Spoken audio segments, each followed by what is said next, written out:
What's up, guys? Saf here on SuperSaf Speaks, and welcome to episode number 57 of the podcast with myself, your host, SuperSaf, and my co-host. Thunder E from Border Work. We're in black today.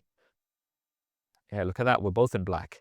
And we're going to be talking about the Samsung Galaxy S26 Ultra, which we both had for over 2 weeks now. The MacBook Neo.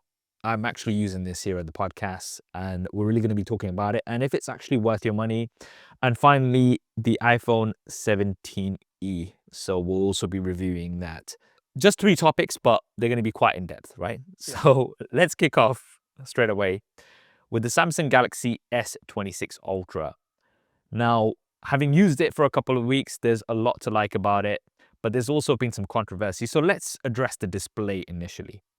The display, amazing, and it has introduced a brand new feature called privacy display, which we were talking about in the room is. And in practice, I gotta say, I am personally impressed, right? What it does is it switches off the wider pixels, only allows the narrow pixels, but because it's on the pixel level, you can customize it. You can have it on just for particular apps, you can just have it for notifications, and in my experience, it works really well. Having said that, there have been kind of 2 points that people have been saying. Firstly, that it lowers the resolution, and secondly, that it lowers the brightness, which I kind of was expecting. Now, my personal view on that, and you can agree with me or disagree with me, is that I personally, the way I use it is notifications, maybe my banking apps and things like that. I don't really care if my banking app is in high resolution, you know what I mean? There's only so many zeros that I can see in high resolution. I'm joking, right? Yeah. It's like, it's not really gonna make a difference to me, you know what I'm saying? Like, if I'm recording video, that's when I really wanna, see, then does it lower it to the point where I'm like, "Oh, this is not good?" No, I think it's fine.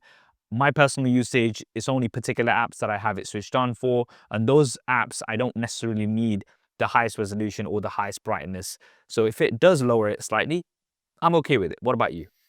I mean, it makes sense. Have people seen the screens whenever they put the screens on for privacy? Screen protectors. Yeah, it does the same thing. It does exactly the same thing. It's some of them are worse. Some of them are super fuzzy, like it looks like it's very fuzzy. While this one, yes, it looks like it's dropped the resolution and also it's limiting as much as possible. And that's why, Samsung has the customization for certain applications, certain areas. Um, and again, you don't have to use it. Yeah, you can switch it off. And the only thing I would say, and this is something that I got a lot of stick for in my comparison versus the S25 Ultra, is that the Gorilla Armor is not as anti-reflective as it is on the S25 Ultra, okay? Now, in my initial look at it, I was like, yeah, it looks quite similar. But then when you do look at it kind of in detail, I would say that the S25 Ultra is a little bit more anti-reflective. So that's something that you are losing slightly. But then again, because of how cool this feature is, I'm okay with that. I agree. I mean, seriously. Okay, another controversy with the S26 Ultra is the fact that we were all told in our briefings, this is across the board, that the S26 Ultra now has a 10-bit display. Apparently, this is not true. And this was a major miscommunication because after studying the display, lots of experts have said, actually, no, this is an 8-bit display with FRC, which is frame rate control, right? Now, to put it quite simply, it's 8-bit that simulates 10-bit and makes it better than an 8-bit display, but it's not a true 10-bit display, okay? However, that miscommunication meant that everybody, all of us guys, we took Samsung's word for it that, hey, it's a 10-bit display, but it wasn't. So does it matter that much? Probably not. I still think it's an excellent display, and 8-bit with FRC is better than 8-bit, but that should have been communicated. No, I agree on the communication part. Um, it just helps for your marketing. There's no need to do any kind of falsehoods or like, slight, I don't know, you say, misstatements is what politicians like to say, right? Misstatements to to the cause. In terms of Yeah. like real world, for 99.99% of users, and reviewers, I'm gonna put that caveat there, it don't matter. Yeah, It's just that it simple. doesn't matter. But I would say that that should have been communicated better. So that's something that Samsung should learn from the mistake. That look, it's fine. If you had just said that it's simulating 10-bit, then that would have been fine. But claiming that it's 10-bit when it's not actually 10-bit is going to have some backlash. And a lot of the techies who were kind of disappointed with that have kind of like, I've had a few people have canceled their pre-orders and stuff, which is fair enough because they were sold something that they, you know, are not going to be getting. But that's something I think Samsung definitely can learn from. So I would say display overall, amazing. I think this is a very cool feature. It's not a gimmick, in my opinion. I think it's something that really does change the way you can use your device. And because of that customization, you know, there are times when you need to do certain things that are private when you're in a public setting, right? And somebody that's kind of sitting over you, you don't really want them to kind of see what password you're entering or, you know, again, things, the banking apps is the perfect example, or messages as well, right? You don't really want people to be able to see that. And this is a perfect way to kind of limit that from people around you. And it is easy to switch on and off. You can, you know, assign a shortcut to it with the side button as well if you want. And that way it's going to be easier for you to activate it fully and disactivate it or just have it on for particular apps. That's really cool. Let's talk about the design now. Okay. So it is an incremental update. And I don't know about you, E, but there's been times, because I have the same case on my S25 Ultra, on my S26 Ultra, it's the Spigen Neo 1. I picked up the S25 Ultra thinking it's the S26 Ultra and vice versa, right? Because it feels very similar. It looks very similar. You've got everything in the same place. Yes, you've got that ambient island around the cameras, which is cool and it looks nice. And you've got those rounded edges, right? Which kind of make it more consistent with the other S26 and the S26 Plus, right? So it looks part of the family.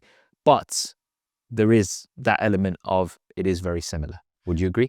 It is very similar. The weight is the one thing that makes me realize that, okay, I'm carrying a different device, and also because I have adopted Samsung's, MagSafe, um, casing, so to speak. So that's the only reason that, Okay. like, because as soon as I pick it up, I'm like, "Oh, okay, yeah, it's the right one." And then they've also gone to aluminium from titanium. So that doesn't matter to me, I'll be honest with you, because I use a case, but it goes without saying that, you know, it is a bit of a downgrade, should we say. And you said it's lighter, but it's only 4 grams lighter, right? So it's not significant in terms of the weight reduction. 4 grams, you know, it's a little bit, it's not huge. It still feels lighter, just saying. Just Mm. saying. The I four mean, grams. but I will say this, I was disappointed, I know people are disappointed about MagSafe magnets not being on there.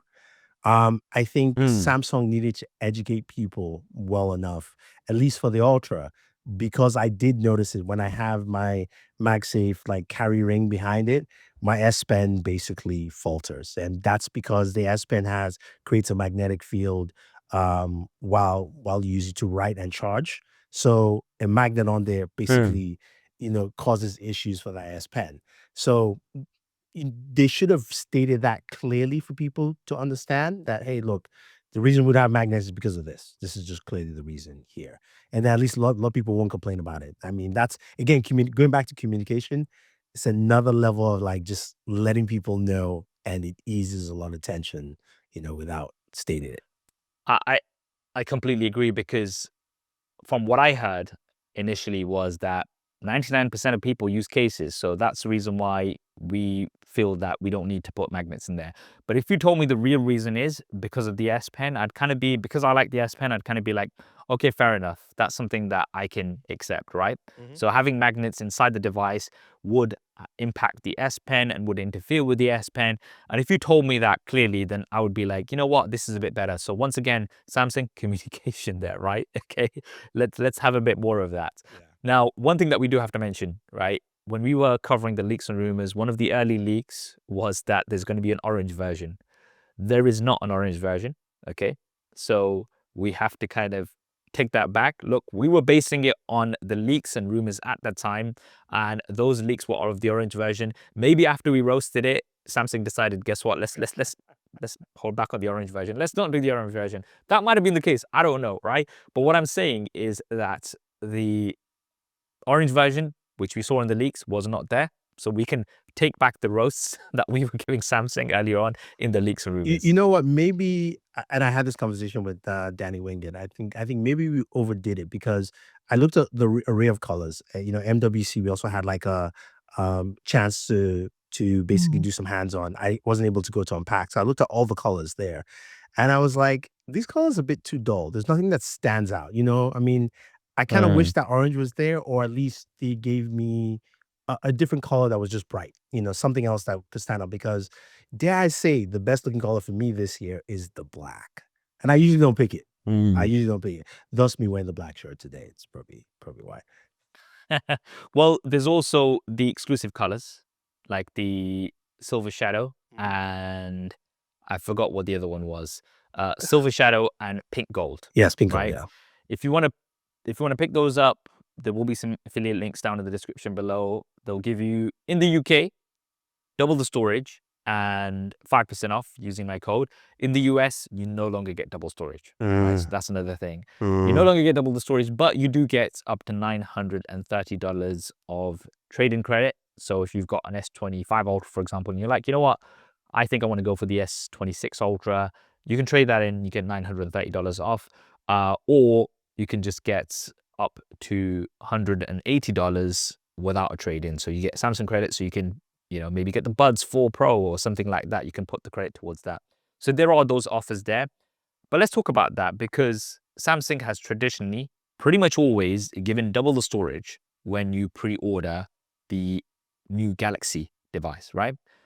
Although that is the case in the UK, it's no longer the case in the US. Now, I understand that there is lots of storage crisis and all the rest of it, all these other issues happening right now, but pretty disappointing for a lot of people. And I think that might have impacted the pre-orders. What do you think? So Samsung says its pre-orders are fine. They went up. They beat last year's numbers according to them. So Really? yeah, they said Very it's like interesting. slightly higher. Like, let's call it, say, pre-orders where I can't remember the exact number, but it was like, say, 1.5 million last year, and then this year is like 1.6, something like that in that respect. But Okay, it beat fair last year's enough. pre-orders. I think, on the other hand, I had like a similar mindset as you, and then this morning, scrolling through TikTok, somebody put up a video of the S26 Ultra, and then available on the TikTok shop. It's available right there. Which Oh, I didn't look at the options. I was just like, huh, what? Really? I had to go do something else. But I was like, okay, I did take a screenshot of it, but I'm like, interesting. This is on hmm. here. Okay, Samsung has moved because I know Samsung has had Samsung devices on the TikTok shop, but like it's usually uh almost like months after, like 5 or 6 months after, something like that. Which you're like, okay, cool, not a problem. But this is literally a week after launch. Interesting. Yeah. So So I was maybe like, that's where the pre-orders are coming from. I mean, maybe they looked at it and they said, okay, we've got a different opportunity here to capitalize and not give those offerings. Maybe it's slightly less expensive, or like again, I didn't look at the options. I would check. Interesting. Interesting. I wish we could like access those numbers like publicly so we knew exactly how many units of which device was sold. So then we could see because it's always interesting to see that. Now, cameras. Okay. So cameras generally, okay, the two main updates that we've got with the hardware anyway, the telephoto camera, the 5x telephoto camera and the primary camera both have wider apertures, which makes them better in lower light. I've done lots of testing. You can check out the SuperSaf style camera comparison of the S26 Ultra versus the iPhone 17 Pro Max. And honestly speaking, things were quite similar. I think both devices performed well. The S26 Ultra does do well. It has improved in low light, okay? How much has it improved in low light? I would still give the win to the iPhone 17 Pro Max in low light for the telephoto and the primary cameras. The ultra wide camera, I mean, as before, the Samsung is better, both in good light and in low light. So I would say overall good cameras, but there's nothing that really blows you away. I think if there's one feature that's had the most coverage would be on the video side of things, the horizontal lock, right? So that's stabilization, kind of fixing the position, which has been on other devices before as well, right? But it's kind of because Samsung are doing it now, it's gone quite popular. I've seen 100 videos of people on a mirror kind of just tilting their phone 360. I'm sure you have as well, right? Yeah. So it's a cool feature, but I guess what I'm trying to say is the cameras are very good, yes, but nothing that really blows you away, like we've seen on some of the competition from Vivo, from Xiaomi, and others. I mean, yes. I had an opportunity to test the camera against the Xiaomi in Barcelona. I haven't put up my video on it yet. I'll have some short form later on. It competes really well against the Xiaomi, especially what I thought Xiaomi would do. I think Xiaomi just has like especially with portrait, has a better depth of field because of the larger sensor in there. And also Mm. the Leica colors are really nice, like just in general. But I think Samsung, it's really funny that Samsung has more muted colors, very muted colors, which is quite interesting. But it means that you can also do more in terms of editing with that as well if you want to off the JPEG if needed. Um, I would say it still hangs in there pretty well, but I would agree with Danny and I were having this conversation. Is like, Samsung needs to change their sensors. It's about time. It's about time that they move to sensors where we met up with Vivo. Just to interject this here, Mm. Vivo showcased quickly their new camera, the new phone, sorry, is launching, that every single lens will have the same sensor size. They didn't mention what it was, but they just said, look, we want to make it seamless so that everything you're recording, taking video, especially with this, because it's heavily video focused. Their claim is that they're going to come out to beat the iPhone with video. That's literally how they're attacking this. So Nice. they're really, really invested in it. And they're like, look, we want to make sure that we have the same sensor. So when you're changing lenses and zooming in and zooming out, like all that stuff, like you're getting the same experience and it doesn't look different. And I was like, so Samsung, Sounds good. this is something that, Samsung, the ball's in your court. yeah, we need to see What, next what year. what I would say is what I've always liked about Samsung, and it's something that I also like about Apple, is that they kind of aim for consistency, where they look for an overall package where you're getting excellent cameras across the board, right? So there's not just focused on one camera. It's like video, photos, selfies, everything ticks all the boxes. You've got a nice complete package, and that's what most people want, right?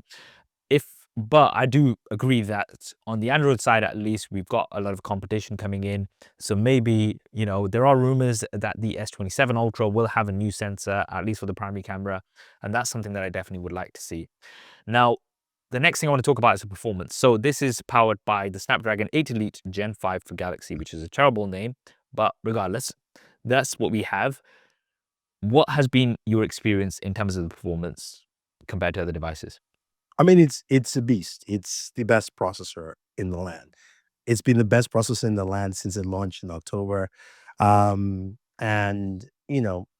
performance wise, benchmarks, it beats everything out there. Gaming wise, like Android gaming is, you know, it is what it is. But it's in a level where when we get to the MacBook Neo, which uses a mobile processor, I'm also thinking the same thing with this chipset. Is like, what else can it power? Because it's just overpowered for just the phone, for what you can do on the phone, Right. really, in the sense. So performance is good, but temperatures are actually really good. The new vapor chamber does a really good job at dropping temps. I believe I hit maximum 105 um, while playing all the Android games I played. The only thing that will increase those temperatures are emulations, and those things are it's because basically it's like you overclocked your system just to run anything. Hmm. So it doesn't matter. It Yeah. has nothing to do with the cooling itself there, but it's good. It's really good. Okay. All right. I mean, performance for me, although I'm not a gamer, has been excellent, and as expected, 8 Elite Gen 5 for Galaxy. So you've got no issues with performance. And also the fact that Samsung has promised 7 generations of Android OS updates. So this should last you a while as well. So we've got One UI 8.5 on Android 16. And, the software itself, I really like. I think One UI is one of my favorite skins on Android, works really well. And then we have Galaxy AI, right? Now, there's been a lot of stick with Galaxy AI, and a lot of people's calling it AI junk, or whatever the terminology is, right? They're saying all of these AI features Now, I'm going to kind of defend Samsung here because the way I see it is Samsung's thrown lots of AI features on the device, and it's up to you which ones you choose to use. Okay. There's nobody out there that's going to be using every single one because there are a lot of features. Some of them, like the interpreter, for instance, is only going to be useful for you maybe once a year when you are in a country where they don't understand your language, right?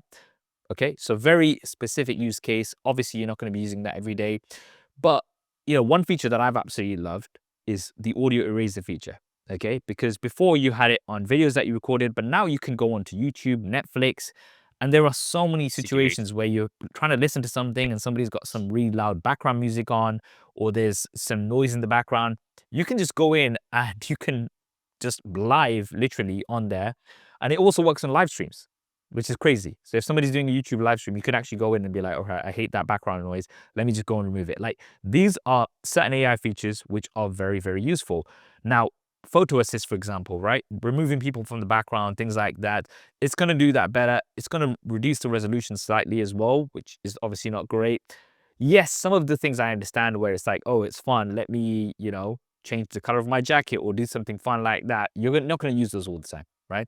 But they're there if you want to use them. You don't have to use all of them, but there are a lot of AI features and you've got a full package of AI features which you can use if you'd like to.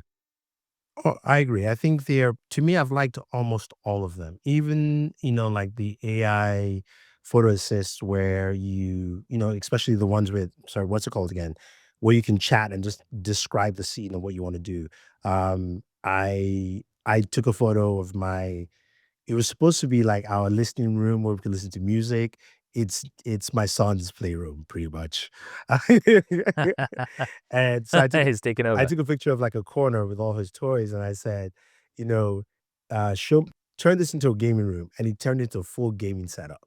And what I liked about it was not the fact that it turned into a gaming setup and I could share, but allowed me to look at the room and go, oh, what can I do with this room, right? If I wanted to change Mm, it to something else, right? If I'm one of those people who I need like visual cues, it's a great yeah. tool. It's a great tool to be like, got it. Okay, okay, cool, cool, cool. I don't need to move things around. I can just put that here and put this here. So those things work. And the good thing about it is that the tools are not forced on you. They're present within the application or the arena you need to use it. So you could use your phone True. without using any of the tools, or you could use them whenever you want to, which again is how it's supposed to be. And I think that's what the key thing is, that there's a lot there and people just kind of get overwhelmed and they're like, oh, there's all these useless AI features. And it's like, you know what? A lot of them might be useless to you. That's fine. Just pick the ones you like. You know what I mean? Just use the ones you like. Obviously, we've got Gemini as well, which is super useful to have. Now, there was the introduction of Perplexity, which hasn't really been working. There's not been any instance where I've actually used Perplexity within the device. That's something that I'm going to be kind of covering in my longer term review. Have you come across Perplexity and used it in any of your day to day? No, I haven't. I think that's probably the more difficult part is how they do the overall integration with all these different AI agents because with Gemini, it's really straightforward. It's Gemini takes over everything that you're not doing on device. So when you ask it Sure. for weather somewhere or anything else, it goes straight to Gemini. If you're looking for stuff on the device, it's basically Bixby picks up. So I don't know where that integration is. I think it's just a partnership that they signed up that they haven't fully figured out. And to be fair, I don't know Yeah. anyone who uses Perplexity that much.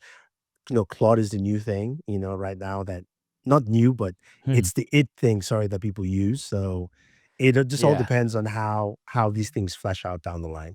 Well, regardless, even without Perplexity, I think it's a solid AI package that you've got on there with some very useful features. A lot of features which are better than a lot of the competition as well. Now, one area which, I think definitely could have been improved is with the battery, right? So 5,000 milliamps, the battery life is good, right? Slightly better than the S25 Ultra, I would say. But once you've kind of been used to the likes of the OnePlus 15 and others, it just makes you think that, you know what, it's just not at the same level as those that are using silicon carbon technology, right? Mhm. There's some smart asses that was like, oh, I saw this battery test and the OnePlus only did this much better. It's like, yeah, you're basing it on one battery test. Just go away, go away. You're like, it's literally these battery tests, which don't really tell you too much, right? I've always said if you want to see a proper battery test, then wait for Phone Buff's battery tests. I think they're the most accurate and most fair, which give you a good idea of how good the battery life is. For me, the battery life, as with the S25 Ultra, it's been good. I can get it through the day, but it's not amazing, and it really does fall behind the competition who are using silicon carbon technology. Yeah, I mean, we've talked about this before. I think this is the one area that Samsung has to eventually make that move, and I get it from them, that it's a very big move compared to their competitors because they will Hmm. not move it until they move every single product over. It's not just like the S line. It's gonna be, the A series and the M's and everything they can move to that. So I think that's something that sadly will take time, but I would love to see them eventually go to a 7,000 milliamp battery because it's going to keep the same weight and just give you more. Especially with, like, I think OnePlus really set the standards for at least us here in the West, where it's it's 2 days, straight up 2-day battery life Amazing. on a phone. You know, No, I could travel to China and come right back and not charge my phone. that gives you the proper benchmark of good battery life. But this is the thing, I think, in particular with us lot, because we do test other devices and we've experienced other devices with amazing battery life, it really makes you miss that. For a regular user, you're probably going to be fine with the battery life. It's just not amazing. We've got faster charging as well, 60 watts of charging, which is, again, not the best, but still pretty good. And with a compatible case, you will get Qi 2.2, so you'll have the MagSafe capabilities. So overall, really good package. I think it's going to be quite popular. It's a contender for one of the best smartphones of the year so far. Pricing, as we mentioned, $1,300 is the starting price, which is the same as what the S25 Ultra started at, but you're not getting some of the offers that you got with the S25 Ultra. So you're not getting the double storage and things like that. But nevertheless, some still relatively good deals. If you are thinking of picking it up, once again, those affiliate links will be down in the description below. Moving on, MacBook Neo. This is the latest laptop from Apple, starting at £599 or dollars. But if you're a student or you're in education, you can get it for as little as £499 or dollars. And for that, you're going to get an aluminium build with around 60% recycled materials, which makes it the most carbon neutral MacBook ever. 1.23 kg, which is the same weight as the MacBook Air.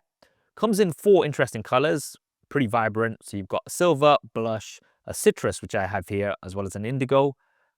Powered by the Apple A18 Pro chip. This is the mobile chip that we had on the iPhone 16 Pro and Pro Max. 8 gigabytes of unified memory. You've got a liquid retina display, 13 inches, 500 nits of peak brightness. Battery life, you've got around 16 hours of video streaming, which is around 2 hours less than the MacBook Pro. You've got 2 USB-C ports. One is USB 3, one is USB 2. You've got a 3.5mm headphone jack. You've got 2 sound firing speakers, 1080p FaceTime HD camera, and all of that for a starting price of £599 or $499 if you are a student. Now, if you want to spend £100 or $100 more, you can get double the storage, 512 gigabytes, and that will also give you Touch ID. Let me just say, I think this is going to really shake up that entry-level market. First-time buyers getting a laptop, students needing a laptop for their day-to-day. It's going to have a big impact on that market, because now when you want to get a new laptop, you're not really going to have to look at the $1,000 mark. You can go for 500 and get something which is going to suit most people's needs for that price range. What do you think? I'm just joking. I mean, look, Uh, as a PC user, there's a side of me that goes like, nah. But um, the price point and the way they've attacked this market, first of all, is spot on. Um, the the other half of it is true is that, because Apple owns the full stack from processor to OS. Optimization, which is one of the big things, is going to be key and really shows in this device because the A18 Pro handles really, really well on this. Now, if you're going to do heavier tasks like, some really in-depth editing or video, that's not what it's for, right? But day-to-day use, mom needs a laptop. This fits right in there. I need a laptop for school. Maybe you're in high school or you're in secondary school. It's a good place. University or college, it depends on what you're doing, and it starts like moving away, right? You know, if you're if you're Hmm. if you're coding or you're doing anything else that is more demanding, you probably want to move away. But it fits so many categories, but I think the best category it fits in is I want something cheap and affordable, which is everybody, right? It's not a matter of like, um, whether you're a student or you're this or that. It fits the category of like it works well, it's good, and it's affordable, which is not something typically you get that affordable part from an Apple product. So to me, that's huge. I think the one key thing that I want to mention here, right?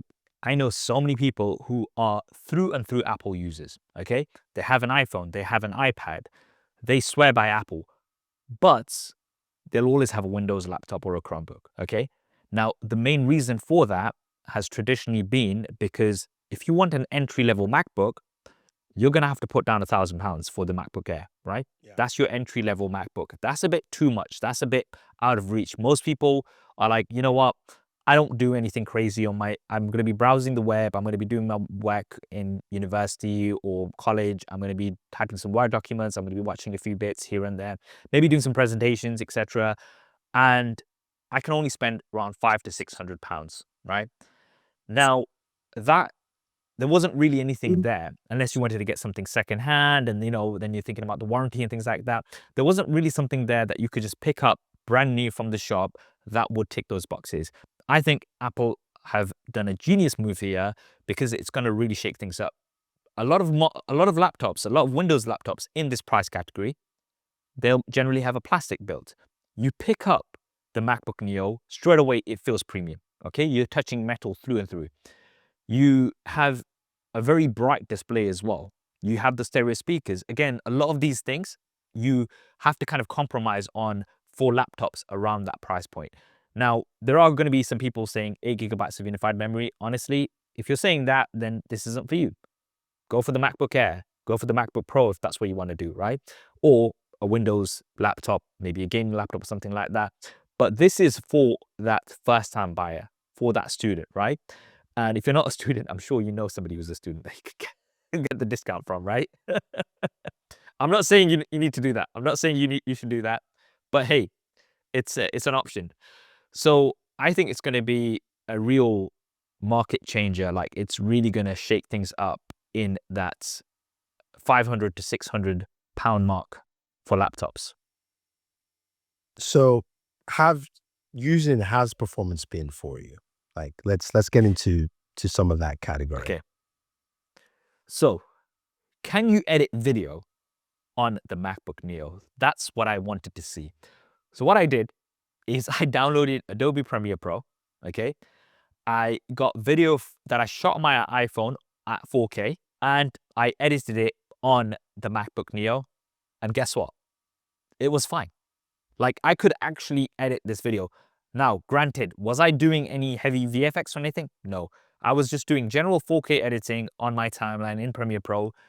When I opened Photoshop at the same time, I did notice a little bit stutter. I'm like, okay, now this is where the unified memory is coming in. I can't be running two heavy apps like Adobe Premiere Pro and Adobe Photoshop at the same time, which is understandable, but I was able to successfully edit an unboxing video I had of the Studio Display XDR, which I had shot on the iPhone, and I was able to successfully edit that here on the MacBook Neo, and honestly speaking, there were no issues. Oh yeah. What about you? So for me, day-to-day use, smooth as you'd expect. Gaming was where I wanted to do my stress test. It was interesting. So I played Resident Evil 4 and Yeah. it played well. Mind you, display is a 60 hertz display, so nothing will go past 60 frames per second, right? In general, the game played well, but you could see the resolution was a little bit lower in terms of the textures within the game. I could not run an FPS benchmark on there. The tool that you could use on Mac for Warzone wasn't working. Maybe it's just because it needed Hmm. an update or something. But it ran smooth, so I was like, okay, this is good. But then again, my mindset was going, is this the Resident Evil for Mac or is this the Resident Evil for iOS? Because this is an A18 chipset. You might just pull from that Yeah. as well. So I don't Hmm. know. And then I said, okay, Cyberpunk 2077 is available on Steam. I can download that and play. This is where you see the bottleneck. I was able to do frame gen and all that. Once you get into Firefight, it drops to like 22 frames per second. Still good. I didn't expect it to even get there, but this is with frame gen, but it's running low at like 6 to 7 frames per second. I think that if you're gonna game, you're gonna be playing a lot of like iOS games, which is fine. Um, there are certain games that could work or not work on there, but it's not built for that. But again, keep it in mind, this is still what, 599, and I can actually run it. I can still get it to function. So I'm more impressed that Yep. it's working than anything else. But again, this is both of us pushing like the limits of where you're going to take this to, right? And if you're thinking of doing that, get yourself an Air, get yourself a Panther Lake, Windows laptop or something.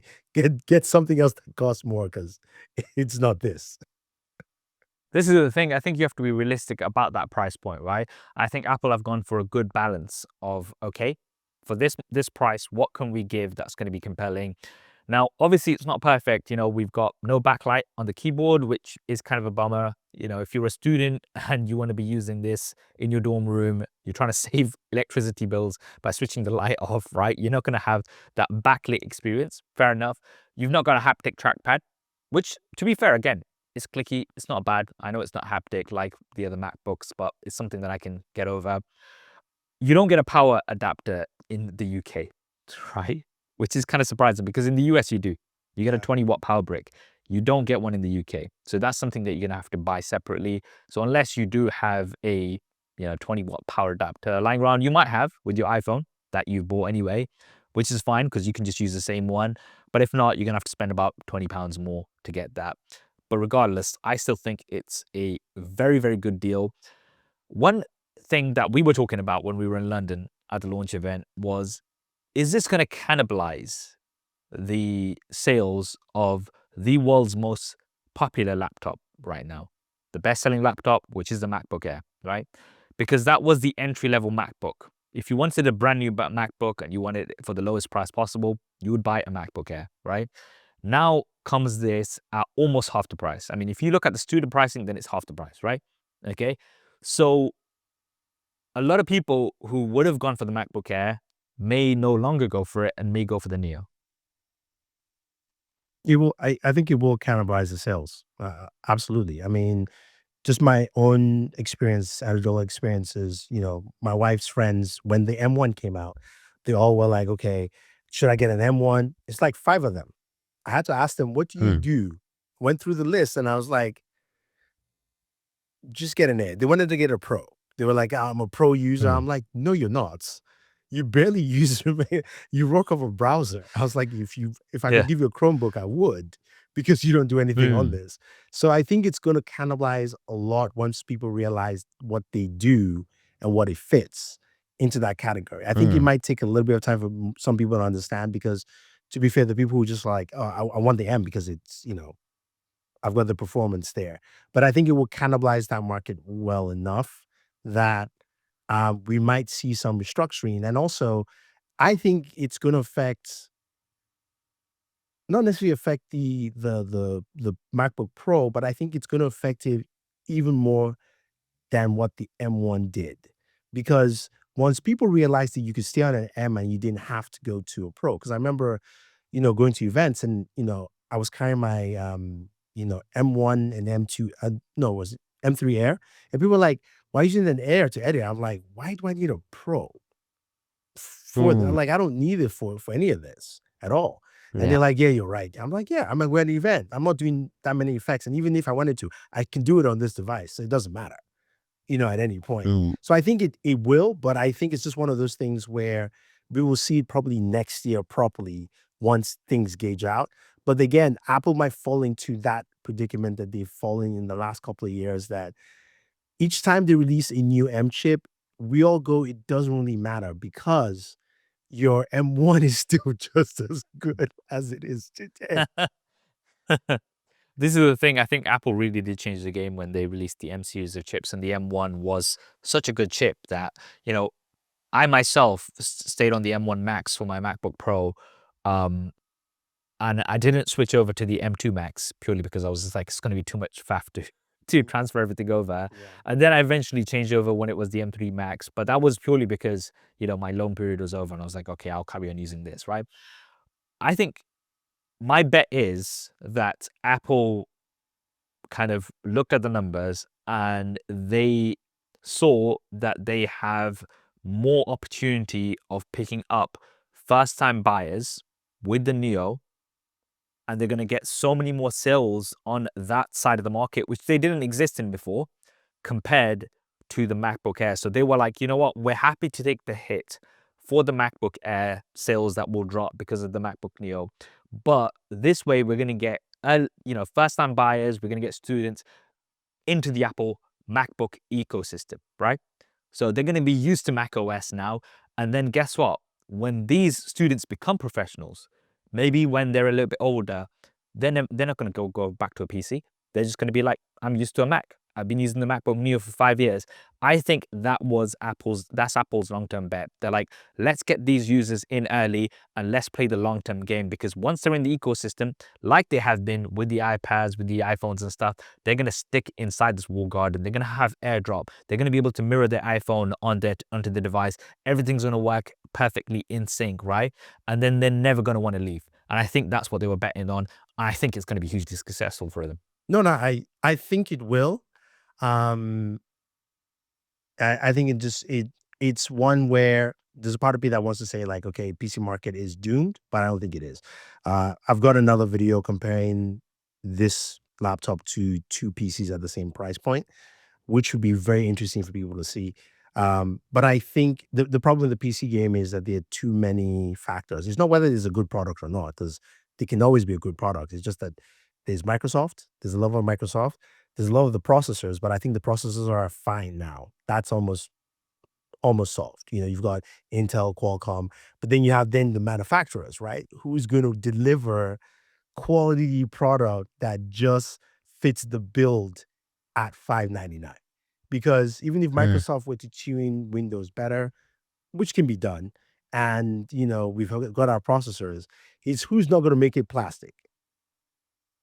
Mm. That's the case there, right? Or at least give us, like like the aluminum type stuff where like, okay, it's not aluminum, but it's a really unique, good device. That's where it lies. I think that's, and also again, who's also going to give us the battery life? Because that is one thing that, you know, when you drop down, especially on Windows, when you drop down to cheaper laptops, you don't get that. You will get that on the high end now. You don't usually get that on the lower end price points. And Apple promises 16 hours. I did a battery test. I got 14 hours, 56 minutes. So it's close enough. Close enough. Pretty Yeah. good. A very interesting new product, and we love seeing competition. It's going to really put pressure on other manufacturers to bring more at this price level, because now they've got competition in an area where they didn't really have much competition before from Apple. They were kind of competing amongst themselves, and now they've got some big competition coming in. So it's going to be very interesting over the next few months and years. Yeah. Finally, iPhone 17e. Right. So we've been using it for about a week now. And I mean, the first thing is it looks exactly the same, right? If you pick this up, you wouldn't know. It's got the same 6.1-inch Super Retina XDR display, 60 Hz. You've still got the notch. I was really, really hoping for the dynamic island, but hey, you've got the notch. You do have a new color, which is the soft pink color. That's the only way you really be able to tell that you've got the new one. Same 48 megapixel camera, same 12 megapixel selfie camera, very, very similar. Now, it does come with, I would say, 4 new upgrades which really make this different. The first is a ceramic shield 2 front, which is the same ceramic shield 2 that we've got on the other iPhones, makes it 3 times more scratch resistant. I can tell you from experience using my iPhone 17 Pro Max, it is like I've got no micro scratches on it, even though I'm not using a screen protector. It's very, very good, right? You've got the A19 shape, which makes this very good in terms of performance, like very, very good. You've got flagship level performance. Yes, it's got one less GPU core compared to the iPhone 17, but not the biggest of deals. It now has MagSafe. Now, this was one of the biggest things that was missing on the iPhone 16e, but now MagSafe is in here. We've got magnets built in, and it starts at double the storage. So for the same price, £599 or $599, you are getting 256 gigabytes of storage rather than the 128 gigabytes. I think this is going to be very popular for a lot of people because this is the entry-level iPhone that you've got. Personally, if you ask me, I would spend the £200 more. Go for the better display with ProMotion 120Hz on the iPhone 17. Go for the dynamic island, the selfie camera with center stage, the better cameras, the better primary camera, the better ultra-wide camera, better battery life. You know, you've got all of these things which, in my opinion, make the iPhone 17 a better deal and worth that £200 more, okay? Because one thing that I think a lot of people haven't been talking about is the iPhone 17e base 256, $599, okay? But if you want the double storage, if you want 512 gigabytes, it's £200 more, $799, which is a lot. Because when you're looking at that £800 mark, that's a lot, okay? Then you might as well get the iPhone 17. That's my opinion. What do you think? Get the 17. That's just it. Simple. Because one of the things I was looking at, just because we've seen so many devices last week, we're at nothing. The Nothing 4A Pro, which we saw, that's priced at what, $499. I'm not, I know it's Android and iOS, two different things, but like, then the other aspect is like, look, the improvements on the 17e, they are nice, but they're not as big in terms of what the device can do. You still have that single camera. And like you said, you look at the 17 and you look at just that storage bump and you're going, and we all talked about the 17 last year. Like, we're like, this is like the most refined, perfect iPhone. Like, again, I'm not an iPhone user. You can call me a hater sometimes, but that device was solid. So I still hold that that's like a good baseline, especially when you're looking at that price point. And then you add the caveat that, look, at the end of the day, most people buy through carriers. What is the carrier difference between the 17e and the 17? Like, what's that price? Is it Not $2, much. £2, per month? You might as well just do it and get that device. Now, there for some people that 70E would fit quite well. Maybe it's grandma or something like that, and she wants something smaller. And then it's only taking a few pics. Sure, you know, then it makes sense. But I think for the average user, the 17 is probably the way to go. I tell you what, okay? If it had a dynamic island, everything else, keep everything else the same, 60 hertz, whatever. But dynamic island, I would have said, you know what, it's fine because it doesn't look so outdated. Because remember, this design from the front, if I showed you this from the front and we saw the iPhone 13, right? Let's go back all the way to the iPhone 13, which had exactly the same design and the exact same notch, right? Okay, so 5 years and you've got what is essentially the exact same design, right? At least if you had the dynamic island, it would have made it look a little, so it's like at least, okay, fair enough, this looks new.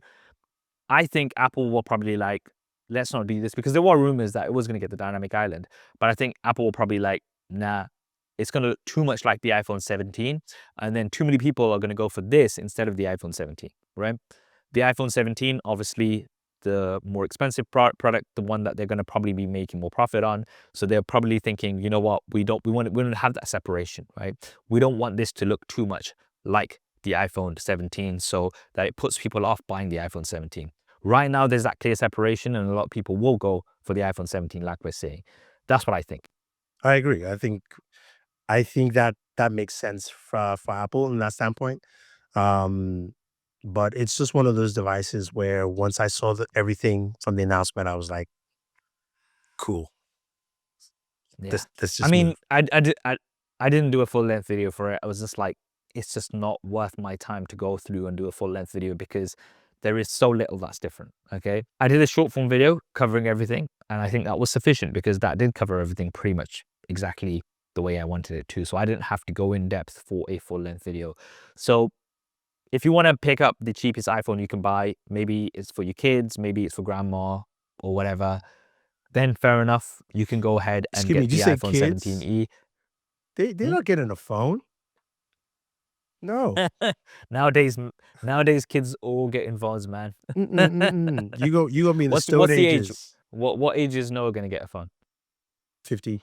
Ooh, but 15. Yeah. Remember, this is recorded, right? I'm saying 15 now, but I'm thinking about, I'm like, by the time he turns 15, the whole world has changed. It's not 15 like present day. That's the thing. Yeah, Yeah. it's gonna be very different. Yeah. But look, it's gonna be recorded here. I'm gonna hold you to it. When I see him with the phone, right, at 8 years old, I'm gonna be like, hey, No, I mean, 7 years to go, mate. honestly, I'm thinking most like, I say 50, most like I'm thinking it's 10 that it's going to happen, right? At that point. But this is the thing, you want a phone that's not, like, Yeah, yeah. you want a simple phone Simple. essentially, Yeah, right? something basic. Like you can call us and Yeah, that's pretty much it. yeah. Just kind of text and just, if you just need to keep in touch or whatever, or if he's I might just whatever, give that's him what you kind of might need. just give him the Clicks phone. That's it. It's purely messaging. Hey, there you go. And I can customize that really hardcore and be like, mom and dad, that's it. That's it. You ain't calling nobody else. You're calling mom and dad, and that's all. If he can jailbreak what I did, then I'm like, it's cool. You can have him, man. You You know smart what? enough. I'm proud of you. I'm proud of you, son.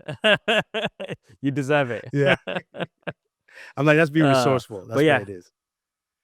but I think iPhone 17e is going to be the one because I mean, look, right now, if there's kid that's going to school, you're gonna have to keep in touch. They're like, I want an iPhone. Like I know some of my friends' kids who will not even touch an Android phone. They're like, I want an iPhone, or I don't want a phone. Right? Excuse me. You see, Parents are like, See, not in huh, my house. See, that's the problem. That's your yeah. friends, because you need to set the standard, or else. I'm like, well, when you make money and buy an iPhone, feel free.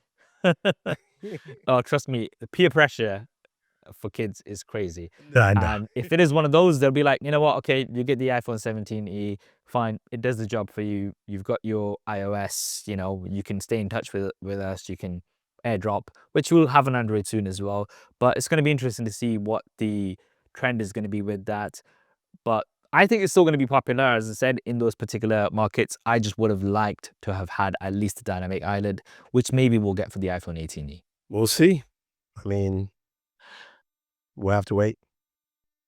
We'll see if the world still exists this time next year with everything going on. But anyway, on that note, on that note, hope you guys enjoyed this episode. If you did, then as always, do hit that thumbs up button on YouTube and subscribe to the channel. We've got lots of clips coming up. We're also on Instagram and TikTok where we upload regular clips. So be sure to follow us on there on SuperSaf Speaks and also on your favorite podcasting platforms. This is Saf on SuperSaf Speaks with my co-host. Thunder E from Border Work. And we'll see you next time.